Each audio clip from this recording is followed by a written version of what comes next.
नमस्कार जय जगन्नाथ जय गुरु मु देवराज वेलकम कर my YouTube channel Devraj life vision. आपण मैंने केमती अच्छा मुझे भल अच्छे आशा कर ठाकुर द्वारा आपने भल थे भगवान समस्त मंगल करूँ। आसन जा आज गोटे नुआ ब्लॉग को आज नुआ ब्लॉग रे आम कौड़ जा गोटे जा जो विशेष सत्संग जा से विशेष सत्संग देखा आमर श्रद्धेय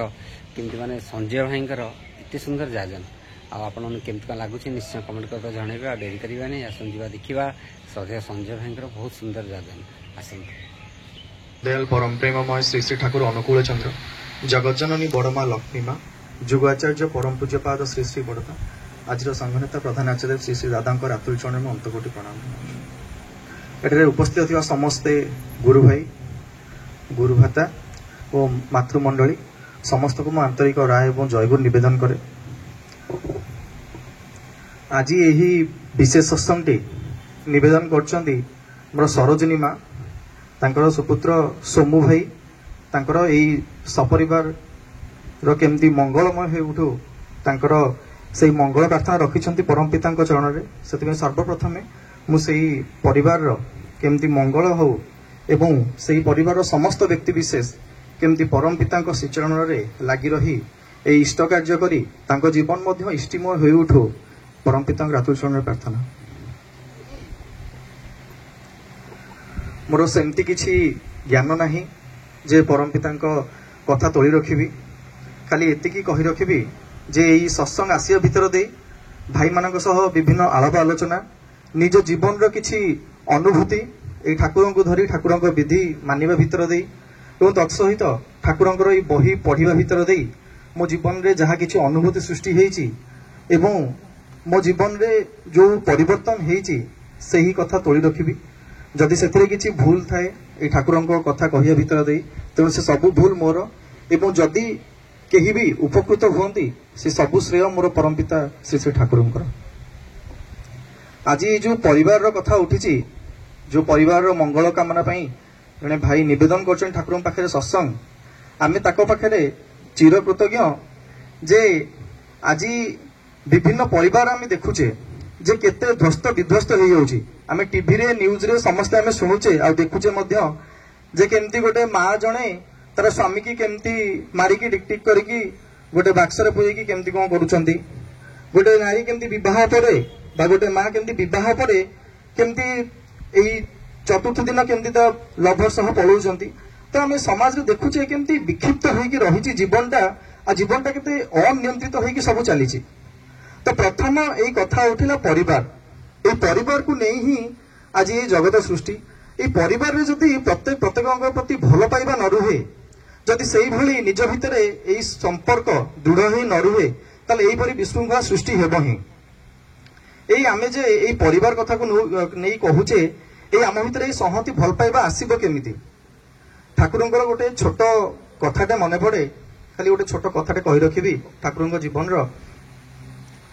जने भाई आसिकी पचारुचंती जे ठाकुर एई जे आज आमे मु जहाँ भी कर्म करूची मो परिवार मो सांगसाथी मोर जो जीवन चलनी रही से चलनी मु ठीक कि भूल करूची जानिबी केमिति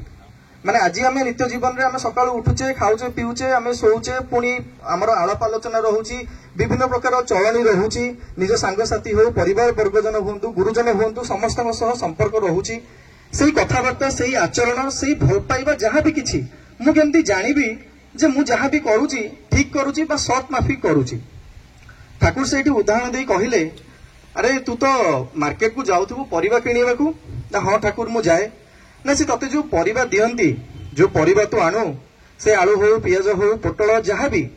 ताले से परिबा जो आणु से परिबा से ठीक ओजन रे तते ठीक दाम रे दिए बोली तू जानू केमती मनकर आलूर किलो है 20 टंका तते सी 20 टंका ताकू देलु किंतु से आलू किलो देला बोली जानू केमती ना ठाकुर से गोटे निकिति रखिचंती जो निकिति रे कि से ओजन करूचंती आ जतबे से निकिति रो कंटाटा गोटे मझिरे गोटे ऊपर गोटे कंटा थाए आ जो मझी कंटाटा दोहलु थाए जतबेले मझी कंटा सह ऊपर कंटा सह सळक होई रुहे सेतिबेले आमे जानू जे से जो किलो ओजन करूचंती से ओजनटा होची ठीक आ से किलोर दाम मु 20 टंका देकी तांको आलू किलो बोली मु निजे जानिकी परखिकी आने। ठाकुर से कहउचंती एबे बुझिलु जे जीवन रे जदि जणे इष्ट बा गुरु थांती ताले सी ही धरई दियंती जे तमे जहाँ भी कर्म करुच बा जहाँ भी आचरण करुच बा जहाँ भी तुम जीवन में किसी कार्यकलाप बा निजर बिजनेस को लेकिन हो निजर कर्म क्षेत्र को लेकिन हो निजर परिवार को लेकिन हो निजर सामाजिक विभाग को लेकिन हो जहाँ भी करुच से तुम ठीक करुच कि भूल करुच ताने आम तो एमती खाली उदाहरण देकी ठाकुर जमी कहीदेले से तो कहीदेले कथार हेनी ताले आम जाना केमी प्रकृत रूपे मुझे निकिति कंटा भली ठाकुर को मथारे बहन करके चली कि नहीं ताने से मो चरित्र जना पड़ो जे मनीष प्रकृत में जदि चरित्रवान होता है ताकू देखिले आ जीवन आचरण देखिले ही जना पड़ जाए से प्रकृत में से इष्ट को बहन करके मथारे बहन करके चलची ना नहीं आज यही परिवार कथा कहला से परिवार कथा को लेकिन जो गोटे परिवार देखिले जना पड़ से चाली चलन शांति श्रृंखला यही सब जिन को नहीं जना पड़ जाए से परिवार प्रकृत में इष्ट को बहन करके चलची ना नहीं आ केवल इष्ट को बहन करके चलवा जे नुहे इष्ट को ग्रहण करने सह इष्टानुसरण हवा दरकार यही इष्टानुसरण माने कौन ना इष्ट को अनुसरण करके चलवा आ इष्ट को अनुसरण कर मुख्य 3टी उपादेय हूँ कौन ठाकुर जहाँ कही जो भाई कहते जजन जाजन इष्टभूति ठाकुर जमी कहले जे जजन जाजन इष्टभूति करिले कटाए महाभीति ये जो जजन जाजन इष्टभूति आमे समस्ते हुए तो जानीचे किंतु एटा को पालुचे आमे केते ये जो जजन जे ठाकुर जहाँ कही आमे ताकू केमती बहिरु हो जो भी कौन सी कथारू आमे केमती पढ़िबा ठाकुर मोर सब ज्ञान आम पाखे नाही आमे से बहिरु केमती ज्ञान आहरण करिबा ताकू निज जीवन रे लगेइबा ता सह जाजन जाजन माने आमे जेमती आमे निजे आमर मंगल हब केमिति ठाकुर कहले अपर मंगल कामना ही निज मंगलर प्रस्तुति ता माने आमे जदि आम निजर मंगल चाहू ताहले आमे अपर माने आमे ए जो परिवार परिवेश जहाँ भी रही आम आखपाख से समस्तंकर केमती मंगल हब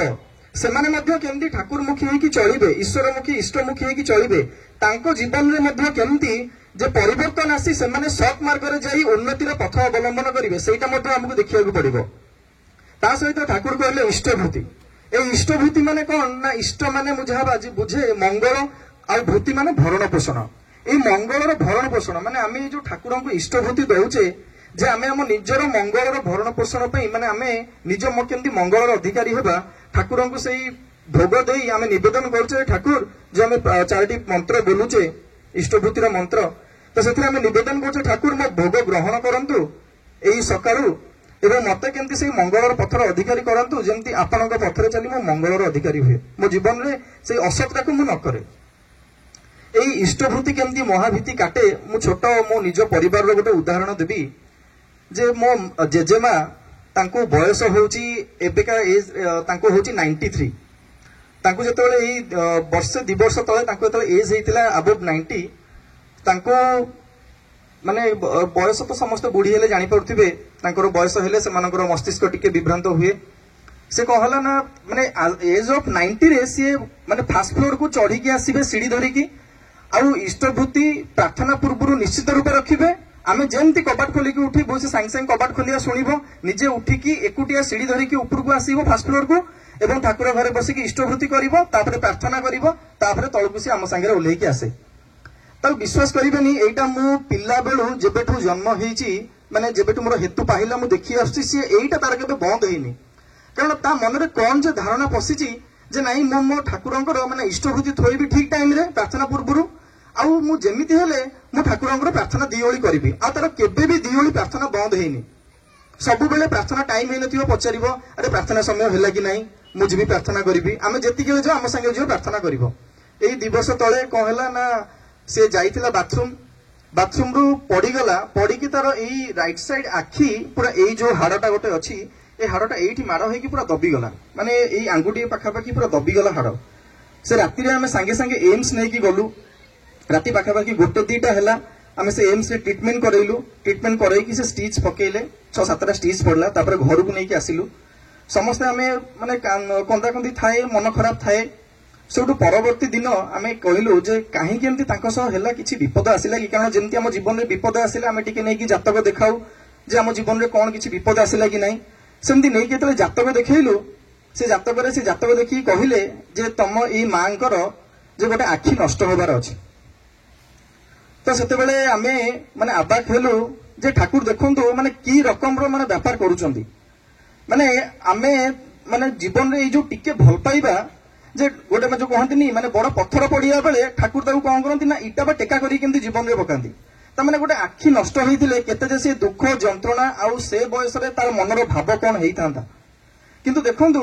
ସେଇ ଠାକୁର କଣ କଲେ ନା ସେଇ ତା ଆଖିର ଖାଲି ଆଖିଟାକୁ ନଷ୍ଟ ନ କରି କେମିତି ଗୋଟେ ମାନେ ଆଘାତ ଆକାରରେ ତାକୁ ଦୂର କରିଦେଲେ। ତାମାନେ ଆମ ଜୀବନରେ ଦେଖନ୍ତୁ ଯେ ଠାକୁର ଯଦି ଜୀବନରେ ମୁଖ୍ୟ ହେଇକି ରୁହନ୍ତି ତାମାନେ ସିଏ ଦେଖନ୍ତୁ ଖାଲି ଇଷ୍ଟଭୂତି ଟିକକ କରିକି କେମିତି ମାନେ ଏଇ ଭିତର ଦେଇ ଟିକେ ରକ୍ଷା ପାଇଲା। ତ ଆମେ ଜୀବନରେ ଆମେ ଯଦି ଏଇ ଯୋଉ ସତ୍ସଙ୍ଗର କଥା ଭାଇ କହୁଥିଲେ ଆମେ ଯଦି ଟିକେ ସବୁବେଳେ ଏଇ ସତ୍ସଙ୍ଗ ଆସିବା, ଏଇ ସତ୍ସଙ୍ଗରେ ଆମେ ତ ସବୁ ଜ୍ଞାନର ଅଧିକାରୀ ଆମେ ନୁହେଁ, କାରଣ ଜୀବନରେ ଆମର ବିଭିନ୍ନ ଦିଗରୁ ଯେମିତିକି ଆଜି ପରିବାରରେ ଦେଖାଯାଇଛି ମଧ୍ୟ ଯେ ଆଜିକା ଡେଟ୍ରେ ପିଲାମାନେ ପାଠ ପଢୁଛନ୍ତି କେବଳ ଚାକିରି ଖଣ୍ଡେ ପାଇବା ପାଇଁ। କେହି ଆଜିକା ଡେଟ୍ରେ ପାଠ ପଢୁନାହାନ୍ତି ଯେ କିଛି ମୁଁ ଗୋଟେ ଶିକ୍ଷା ଆହରଣ କରିବି ଯୋଉଟା କି ମୋର ଭବିଷ୍ୟତକୁ କିଛି ଗୋଟେ ଦରକାର ହବ। ଖାଲି କଣ ନା ମୁଁ ପାଠ ପଢିଲି ଚାକିରି ପାଇଗଲି ସେ ପାଠ ପଢା ସବୁ ମୋର ପଡିଗଲା। କିନ୍ତୁ ପ୍ରକୃତ ରୂପେ ଠାକୁର କଣ କହିଛନ୍ତି? ଠାକୁର କହିଛନ୍ତି ଯେ ପାଠପଢାଟା ଆମର ଏମିତି ହେବା ଦରକାର ଏଇ ଯୋଉ ନୈତିକତା ଶିକ୍ଷା ଜୀବନରେ ଆମର କେମିତି ନୀତି ନିୟମ ଆମେ ମାନିକି ଚଳିବା। କାରଣ ଆଜିକା ଡେଟ୍ରେ ଦେଖନ୍ତୁ ଗୋଟେ ଲୋକ ହୁଏତ IAS OAS ଅଫିସର ହେଇଯାଉଛି କିନ୍ତୁ କିଏ ବ୍ରାଇବ୍ ନେଇକି ଫସୁଛି, କିଏ ଚୋରି କରୁଛି, କିଏ କେତେ କେତେ କୁକର୍ମରେ ଲିପ୍ତ ରହୁଛନ୍ତି। ତାମାନେ ଏଥିରୁ ଆମେ କଣ ବୁଝିବା ଦରକାର ଯେ ପରିବାରରେ ଏଇ ପ୍ରକୃତ ଯୋଉ କହନ୍ତିନି ଶିକ୍ଷାର ଅଭାବ। ସେଥିପାଇଁ ଠାକୁରଙ୍କର କୁହାଯାଇଛି ଯେ ଏଇ ଶିକ୍ଷା ଉପରେ ଗୁରୁତ୍ୱ ଦେଇ କହିଛନ୍ତି ଯେ ପରିବାରରେ ଏଇ ଶିକ୍ଷା ସମସ୍ତେ ପିତାମାତା ଯେ ସବୁ ଶିକ୍ଷାର ବା ଜ୍ଞାନର ଅଧିକାରୀ ଏବଂ ନିଜ ପିଲାମାନଙ୍କୁ ଶିଖେଇବେ ସେଇଟା ନୁହେଁ। ସେଥିପାଇଁ ଠାକୁର କଣ କଲେ ନା ସତ୍ସଙ୍ଗ ଆନ୍ଦୋଳନ କରାଇଲେ। ଏଇ ସତ୍ସଙ୍ଗରେ ମଣିଷ ଯେତେବେଳେ ଆସିକି ବସେ ଏଇ ଠାକୁରଙ୍କର ଏଇ ଯୋଉ ସତ୍ୟାନୁସରଣ ହଉ, ଏଇ ବ୍ରହ୍ମବିଦ୍ୟା ଆଲୋଚନା ହଉ, ଏଇ ନାରୀର ନୀତି ପଢିବା ହଉ, ଏଇଟା ଆଲୋଚନା ଭିତର ଦେଇ ଠାକୁର ଆମକୁ ଧରେଇ ଦେଇ ଯାଆନ୍ତି ଯେ ଆମେ କୋଉ କର୍ମ କଲେ ତାର ପରିଣାମ ତା ଫଳସ୍ୱରୂପ ଆମେ କଣ ପାଇବା। କାରଣ ଆମେ ସମସ୍ତେ ଏଇ ପୂର୍ବ ଜନ୍ମ ଉପରେ ବିଶ୍ୱାସ ତ ନିଶ୍ଚିତ ରୂପେ କରୁଛେ। ମାନେ ଜନ୍ମ ଧରିକି ଆମେ ଏମିତି ମରିବା ପୁଣି ପୁନରାବୃତ୍ତି ଜନ୍ମ ମାନେ ଏମିତି ଜନ୍ମ ନବା। ଏଇ ଜନ୍ମ ଦେଖନ୍ତୁ ଗୋଟେ ଛୋଟ ପିଲା ଜନ୍ମ ନଉଛି ଗୋଟେ ଭଲ ଧନୀ ଘରେ, ଆଉ ଗୋଟେ ପିଲା ଜନ୍ମ ନଉଛି ଗୋଟେ ଗରିବ ଘରେ। କାହିଁକି ନା ତାର ପୂର୍ବ ଜନ୍ମରେ କିଛି ନା କିଛି କର୍ମର ଫଳ ରହିଛି ଯୋଉଥିପାଇଁ ଜଣେ ଜନ୍ମ ନେଲା ଗୋଟେ ଧନୀ ପରିବାରରେ ଆଉ ଐଶ୍ୱର୍ଯ୍ୟର ମାନେ କହିଗଲେ ମାନେ ଆରାମରେ ସେ ରହିଲା, ଆଉ ଜଣେ ଜନ୍ମ ନେଉଛି ଗୋଟେ ଗରିବ ଘରେ ଏବଂ ବହୁତ ଦୁଃଖ କଷ୍ଟରେ ରହୁଛି। ତାମାନେ ଏଥିରୁ ଜଣାଯାଏ ଯେ ସିଏ ପୂର୍ବ ଜନ୍ମରେ କିଛି ନା କିଛି ସୁକର୍ମ କରିଛି, ଯିଏ ଐଶାରାମ ଭୋଗ କରୁଛି, କିଛି ନା କିଛି କୁକର୍ମ କରିଛି ଯିଏକି ଆଜି ଗୋଟେ ଦୁଃଖ ପରିବାରରୁ ଜନ୍ମ ଗ୍ରହଣ କରିଛି। ତାମାନେ ଏହାର କହିବାର କଥା ହେଉଛି କଣ ନା ଆମର କର୍ମ ହିଁ ଆମର ପରବର୍ତ୍ତୀ ଜୀବନ ବା ଭବିଷ୍ୟତକୁ ନିର୍ଦ୍ଧାରଣ କରେ। ସେଥିପାଇଁ ଆମେ ଯେତେ ଆମ ଏଇ କର୍ମକୁ ସୁଧାରିବା ଆମର ଭବିଷ୍ୟତ ହଉ ବା ଆମର ନେକ୍ସଟ ଜନ୍ମ ହଉ ଆମେ ସେତେ ତାକୁ ଯୋଉ କହନ୍ତିନି ମାନେ ବହୁତ ଭଲ ଭାବରେ ଏଇ ଗୁରୁଙ୍କ ପାଖରେ ନିବେଦନ କରି ଆମେ ନିଜ ଜୀବନଟାକୁ ଆହୁରି ଉନ୍ନତି ମୁଖର କରାଇ ପାରିବା। ସେଥିପାଇଁ ଏଇ କର୍ମକୁ ସୁଧାରିବାକୁ ହେଲେ କଣ କରିବାକୁ ହେବ? ଏଇ କର୍ମକୁ କେମିତି ଆମେ ସୁନିୟନ୍ତ୍ରିତ ଭାବରେ ଚାଳନ କରିବା। ଯେମିତି ଭାଇ ସବୁବେଳେ ଗୋଟେ ଗୀତ ନ ବୋଲନ୍ତି ଚଳନ ହରା ଚରଣ ପୂଜା, ଯେ ଆମେ ଠାକୁରଙ୍କୁ ଆଜି ମାନୁଛେ କଣ ନା ଚଳନ ହରା ମାନେ ଠାକୁର କେମିତି ଚଳିଛନ୍ତି, ଠାକୁର କେମିତି ଦେଖେଇଛନ୍ତି ସେ ଜିନିଷ ଆମେ ମାନୁନେ, ଆମେ ଚଳନ ପୂଜା କରି ଚାଲିଛେ। ଏ ଆସିଲେ ଟିକେ ଠାକୁରଙ୍କର ଏଇ ଯୋଉ ଆମେ ଖାଲି ଇଷ୍ଟଭୂତି ଟିକେ କରିଦେଲେ, ଟିକେ ପ୍ରାର୍ଥନା କରିଦେଲେ, ସେତିକିରେ ସୀମିତ ହେଇକି ରହିଗଲେ। ଠାକୁର ଯୋଉ କହିଛନ୍ତି ଯେ ଟଙ୍କା ପର ମାନୁଷ ହଉଛନ୍ତି ମଣିଷ ହଉଛନ୍ତି ନିଜର, ତ ଠାକୁର କହୁଛନ୍ତି ଯତ ପାରୁଛ ମାନୁଷ ଧର। ତାମାନେ ଆମର ଆଜି ମୁଖ୍ୟ ଉଦ୍ଦେଶ୍ୟ ହଉଛି ଆମେ କେମିତି ଏଇ ପରିବାର ପରିବେଶରେ ନିଜେ କେମିତି ସମସ୍ତଙ୍କୁ କେମିତି ଠାକୁରଙ୍କ ପାଖକୁ ଡାକିକି ଆଣିବା, ସମସ୍ତେ କେମିତି ସତ୍ସଙ୍ଗରେ ବସି ରହିବା, ସତ୍ସଙ୍ଗର ଆଲୋଚନା କେମିତି ଶୁଣିବା। ଏଇ ସତ୍ସଙ୍ଗର ଆଲୋଚନା ଏତେ ତାତ୍ତ୍ୱିକ ଆଉ ଏତେ ମହାତ୍ମ୍ୟ ଯେ ତାହା କହିଲେ ବି ସାରି ଯାଇପାରେ ନା। ମୋ ଜୀବନର ଅନୁଭୂତି କହିଲେ ତ ମୁଁ କଣ କହିବି, ମାନେ କେତେଟା ସତ୍ସଙ୍ଗ ଯେ ପଳେଇବ ମୁଁ କହିପାରୁନି। ମୋ ଜୀବନର ଗୋଟେ ଛୋଟ ଅନୁଭୂତି କହୁଛି ଯେ ଏଇ ସତ୍ସଙ୍ଗ କାହିଁକି ଏତେ ମହାତ୍ମ୍ୟ। ଯେ ମୋ ପରିବାରରେ ମୋ ବୋଉ ସିଏ ଦୀକ୍ଷା ନେଇଥିଲା ପ୍ରଥମେ ଏବଂ ଯେତେବେଳେ ଆସିଥିଲା ଶାଶୁ ଘରକୁ ବା ଯେତେବେଳେ ଆସିଥିଲା ସେତେବେଳେ ସମସ୍ତେ ଆମ ଘରେ ମାନେ କହିବାକୁ ଗଲେ ସେତେବେଳେ ସମସ୍ତେ ମାନେ ପୁରୁଷ ଲୋକ ମାଦକ ଦ୍ରବ୍ୟ ସେବନ କରୁଥିଲେ ଆଉ ବହୁତ ଅନୈତିକ କାର୍ଯ୍ୟକଳାପରେ ମଧ୍ୟ ଲିପ୍ତ ଥିଲେ। ପର ମୁହୂର୍ତ୍ତରେ ଯେତେବେଳେ ବୋଉର ଏଇ ଟିକେ ନିଷ୍ଠା ଯେ ଠାକୁରଙ୍କର ମୁଁ ଇଷ୍ଟଭୂତି କରିବି, ଶୁକ୍ରବାର ଦିନ ପିଆଜ ରସୁଣ ଖାଇବିନି, ଅଲଗା ରାନ୍ଧିକି ଖାଇବି, ଏଇ ଟିକେ ନିଷ୍ଠା ଆମ ପରିବାରକୁ କେମିତି ପରିବର୍ତ୍ତନ କରି ବିଶ୍ୱାସ ବି କରିପାରିବେନି। ଆମ ପରିବାରରେ ସମସ୍ତେ ଦୀକ୍ଷିତ ଆଉ ସମସ୍ତେ ଉଠିକି ପ୍ରେୟାର କରୁଛନ୍ତି ଆଉ ସମସ୍ତେ ଉଠିକି ଠାକୁରଙ୍କର ସେଇ ନାମଧ୍ୟାନ ହଉ ସେଇ ଇଷ୍ଟଭୂତି ହଉ ଠିକ ଟାଇମରେ କରୁଛନ୍ତି। ଆଉ ସେଇଟା ଯେ କେମିତି ଆମ ପରିବାରରେ ସେଇ ଯୋଉ ମାଦକ ଦ୍ରବ୍ୟ ସେବନ କରିବା ହଉ कि अनियंत्रित चलन हो से सब केमती दूरे जाइए आईटा मो छाती हाथ रखिक कहबी क्या ना मो गुरु मो गुरु जदि आज मो जीवन में न था मो परिवार में मो माँ जदि सही दीक्षा नहीं कि न आसी था हुए तो माने परिवारटा आमर छाड़खाड़ हो जाता यही परिवार को लेकिन गोटे छोट कथाटे कही रखी जे ठाकुर बही पढ़िया भितर ठाकुर यहाँ कहते जे परिवार में जिते समस्त किसी ना किसी स्वार्थ रही जदि मो स्वार्थटा परिपूर्ण होची ताहले सब ठीक परिवार सुरुखुरु रे चलिबो जदि मो स्वार्थ सह आउ कहा स्वार्थर विपरीत भेदभाव सृष्टि होची ताहले सेठी ही विशृंखला हमर सृष्टि हुए एटा होची काहे कि ना जत्ते मनीष निज केंद्रिक होईकी माने सेल्फिस्टिक होईकी जते निज कथा भाबे सेते बेले कौन हुए ना निजर स्वार्थटा परिपूर्ण हुए कष्ट हुए आघात हुए अन्यर कार्यक्रम देखिकी सेते बेले कौन हुए ना मनीष कौन करे ना गोटे भेदभाव सृष्टि हुए गोटे आक्रोश भाव आसे गोटे राग भाव आसे और भितर कौन हुए ना विशृंखला सृष्टि हुए परिवार से ठाकुर कहले जे जदि से परिवारटी निज स्वार्थ केंद्रिक न हो जदि इष्ट केंद्रिक हुए गुरु कौन चाहती गुरु कौन कहते जे मु जो जमती रोसई करी मु केमती मो स्वामी ससुर सेवा करी गुरु जमती चाहिए जदि सेमती मु करे ताहले कौन हो ना से स्वार्थ और मोर हो रही मो गुरु रही परिवार समस्त स्वार्थ गुरु हे ताल सेठी एक ही गले आउ कहार कहा सह भेदभाव आसीबनी कंट्रोवर्सी आसीबनी सेठी परिवार पे सुरुखुरु रे चलिबो तो सेति पई एई जो पारिवारिक सत्संग निवेदन करचंदी तांकर तो बहुत अवदान रहिछि एई सत्संग रे कारण हुए तो जदी से सत्संग टी निवेदन कर न थांते हुए तो आज जो माने आमे एठी बसिचे ठाकुरन पाखरे एई सत्संग टी उपलब्धि करि पारि न थांते एई भाई जो कहउतले टॉर्च रो कथा जे जते बेले बैटरी गुडा को सब गोटिए मुखी हेई कि न पड़े से टॉर्चटा से पर्यंत जळिबोनी ठीक सेमती परिवार समस्त लोक जे पर्यंत एकमुखी होगी यही गुरु अनुसरण बा इष्ट निर्देश पालन न करिसंती से पर्यंत जे परिवार रे एई कलह एई विशृंखला सृष्टि हो चलथिबो सेति पई आमे समस्ते केमती एई गुरुंकर निर्देश मानिबा आई जो निर्देश मानिबा जे निर्देश तो ठाकुर एबे सशरीर नाहांती जे तांकर निर्देश आमे तांको सम्मुखरु सुनिबा किंतु एई जो ठाकुरंकर एई जो आलोचना सत्संग रे हुए विभिन्न कथा देकी विभिन्न बाणी देकी सेगुड़ा केमती आम जीवन रे मानिबा मु जेतेबेले नवम रे पढुथिली सेतेबेले माने बोउ कहिकी मते ठाकुरंकर दीक्षा देइतिला सेतेबेले मु सत्संग एते जाएनी मु खाली स्कूल जाए पाठ पढ़ा पढ़ी करे तापरे मु मोर घर को फेरी आसे सत्संग एते जाएनी खाली इष्टवृत्ति करे मोर एबे भी मने पडुची मु कुंठाबोध करूनी कहिया पई जेहेतु भूलटा तो करिची जे छोट बेले कोन हुए ना बापा माँ एते देखे रख माने देखा रखा करंतिनी छोट बेले प्रणामी थुंती जते आगे थौथिले 10 पैसा 50 पैसा थौथिले इष्टवृत्ति आ प्रणामी थोइला बेले टंके 2 टंका प्रणामी थुंती आमे जेमति एबे किए 10 टंका कि 20 टंका 50 टंका 100 टंका थौचंती सेते बेले टंके 2 टंका अधिक थिला तो से प्रणामी पैसा कोन करे ना डब्बारे थुआइते मु ताऊ चोरी करी नै खाए सेटा मु जेते बेले जानिली माने ठाकुरन पाखरे क्षमा प्रार्थना कली सत्संग धीरे धीरे मामू घर को जाइकी जेहेतु बहु मामू घर माने मामू घरे ही दीक्षा नहीं कि आसतिला तो से मामू घर जो गली मु सत्संग आश्रय ग्रहण कली माने विश्वास भी करेनि मो तो कही पारुनी को कुकर्म लिप्त थी किंतु सेही जे कुकर्म विश्वास भी करेनि जिते सत्संग गली भाई जमती कहते चेक करने कथा ठाकुर जो बाणी आलोचना हुए मो जीवन में मुझे लगे देखिली जे मु तो यही कुकर्म सब करुची ताले मो जीवन में कौन यही सब अमंगल यही सब माने जो कहते माने दारिद्र्य यही सब खराब जिन गुड़ाक मो जीवन में भी फल भविष्य में तो यही भावना ही मत कौन कला ना से असत निवृत्त करेला ठाकुर जमी गोटे बाणी रे कहले जे असत जा किछि अछि माने असत किछि को करी दूरे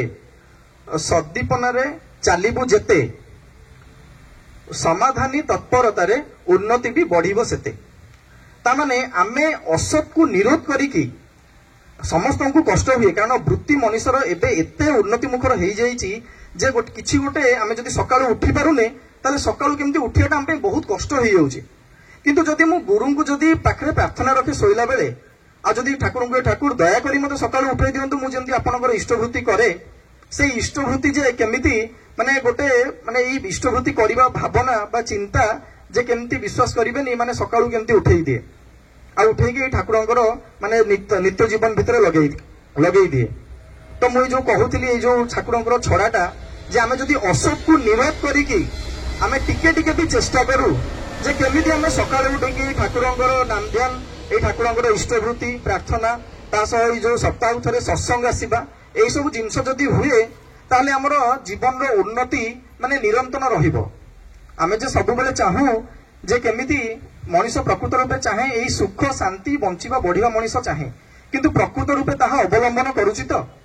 आजिका डेट्रे आमे समस्ते कौन हेलु ना अलसुआ हो गलुनी एवं दीर्घसूत्री हो गलुनी हाँ करिबा तो करिबा यही भावना यही चिंता ही मनीष को आज दिन को दिन तलितलांत कर चलती ठाकुर जमी कहले आमे जमी सबुर कारण खोजी पाऊ आज आमे जदि कौन क्षेत्र में उन्नति हो पारुनी तो आमे जदि प्रकृत में कारण खोजी धरिबा जमती मु गोटे मो निज जीवन में कारण खोजी पाइली कौन ना मोर जीवन में कौन होता ना मु सब बेले माने निजर खाद्यपेयटा को एते अनियंत्रित कर देइथिली मो से कथा कहूची जे अनुभूति कहिले तो माने बहुत किछि आसीबो मो जीवन रे जते बेले किछि असुविधा आसीथिला मु नेकी जातक देखैथिली ए जातक देखिया पूर्वरु मु कोन करथिली ना ठाकुरंकर स्वस्थयनी ग्रहण करथिली से स्वस्थयनी मंत्र जो ग्रहण कली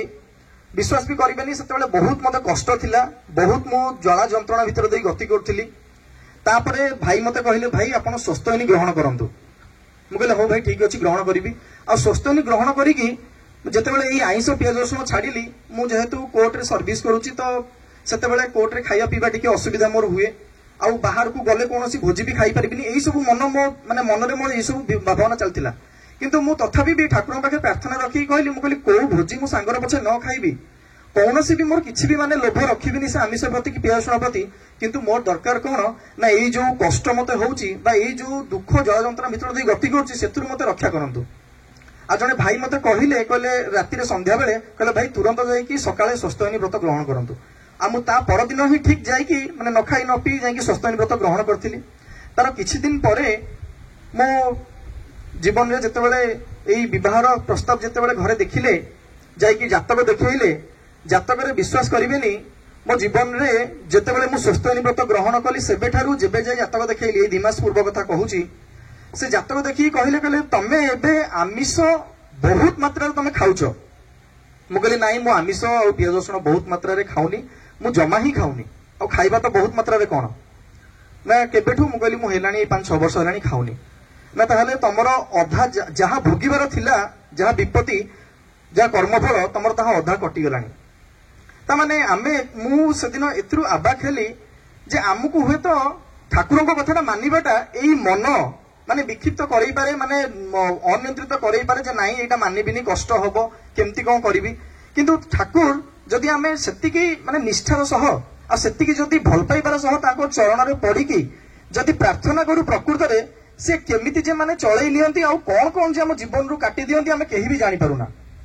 आमे एटा खाली हुए तो माने कहा पाई सत होई पारे कहा पाई मिछ होई पारे किंतु मो जीवन रे जेहेतु एटा घटिची तो मु हेकु सत मानिबि एवं समस्त आगे तोड़ी धरबी कहीं जदि मु तोड़ी न धरे मो गुरु कथा मो जीवन अनुभूति ताले एटा अकृतज्ञता हम मो गुरु निकट में तो से मनीष जमती ठाकुर जिते ठाकुर जीवित थिले सेतेबेले कौन होइतिला ना ठाकुर जीवन रे बा ठाकुर जो जीवित अवस्था ठाकुर पाखे आसिक समस्त निजर अनुभूति कहूथिले एवं सेही सब बही माने लिपिबद्ध होइकी रहिछि जेमती आमे केमती उद्बुद्ध होइकी ठाकुरंकर सेही कथा मानिकी चलिबा एवं आमे मध्य केमती सेही ठाकुरंकर सब जे बाणी रही मानि चलिबा किंतु जेतेबेले प्रकृत पक्षे जमती भाई कहते प्रकृत अनुभूति ही ज्ञान मो जीवन रे एई सब अनुभूति ही मो पई ज्ञान होइकी आज ठिया होइछि कारण मनीष जेतेबेले प्रकृत अनुभूति तार हुए सेतेबेले सी गुरु को छाड़ी रही पारे ना गोटे छोटिया कथाटा खाली कहबी से ठाकुर रामकृष्ण परमहंसंकर ठाकुर सेठी कहउछंती जे आमको एई गोलिया माछ परी होबाकू पड़िबो कहीं ना गोलिया जो पंकुआ माछ पंकुआ माछ भारी हवाक पड़ो पंकुआ माछ कौन हुए ना से जिते भी पंक भितर रहू देखिए ता देहरे पंक लगे ना ठाकुर सेमती से कथा कहले जे आमे एई परिवार भितर सबु आमे एई असत भितर रहिबा एई सत भितर रहिबा सबु किछि भितर रहिबा किंतु एई जो असतरा जेमती हमकु छुई न पारे आमे सेमती हमकु गड़ी तोड़ी करिकि रखिबा दरकार आ सेईटा केवल हेई परिबो केमती ना ठाकुर जेमती सत्यांशने मध्ये कहिसंती जे सद्गुरु ग्रहण कर स्वप्न मनन कर आ सत्संग आश्रय ग्रहण कर मु निश्चय करी कहूची तुमर उन्नयन पई भाबिबाकू हेबो नाही तो आमे माने सब समय आमे चेष्टा रखिबा जे ठाकुर जेमती कहिले ए जो स्वप्न मनन करिबा ए साधन भजन ए जो नाम ध्यान करिबा ता सह आमे ए जो ठाकुरंकर सत्संग कथा कहले ठाकुर कारण ठाकुरंकर वाक्य होची आप्तवाक्य आमे ठाकुरंकर वाक्य आप्तवाक्य माने आमे जदि जीवन रे परीक्षा करिबा ताल निजे जानि परिबा जे प्रकृत रूपे सत्संग जदि मनीष सप्ताह थरे आसे एवं जाने जे ता जीवन में कौन प्रकृत उन्नति होउछि। तो सर्वशेष पुनर्बार मु से समूह भाई ए परिवार तांकर जेमती जीवन इष्टमय होई उठू एवं तांकर परिवार समस्तंकर मंगल हो एवं समस्त केमती गुरु को धरी एई परिवेश एवं एई समाज भितर ए ठाकुरंकर प्रतिष्ठा करंतु एतिकी मोर मंगल प्रार्थना तांको निकट रे। आज ब्लॉग तो देखिले कि श्रद्धा संजय भाई बहुत सुंदर जाजन जो विशेष सत्संग आपने केमती लगे निश्चय कमेंट कर जनइबे। पुणी देखा गोटे नया ब्लॉग रोचे आप प्रिय देवराज। नमस्कार, जय जगन्नाथ।